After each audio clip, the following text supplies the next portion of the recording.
ஒரு சிறிய கோழி மதம் பிடித்த யானையை சண்டையிட்டு வென்ற கதையை கேள்விப்பட்டிருக்கிறீர்களா?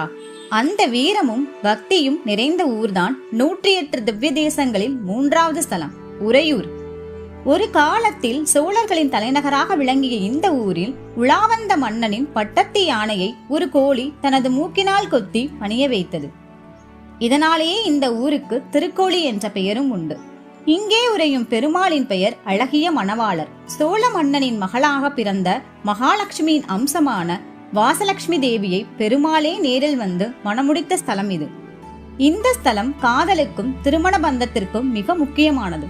இங்கே பெருமாளும் நாச்சியாரும் ஒரே சிம்மாசனத்தில் அமர்ந்து சேவை சாதிப்பது உலகிலேயே எங்கும் காண முடியாத ஒரு அற்புதம். பிரிந்த தம்பதிகள் ஒன்று சேரவும் மனதிற்கு பிடித்த வாழ்க்கை துணை அமையவும் இங்கு வந்து வேண்டினால் நிச்சயம் பலன் உண்டு.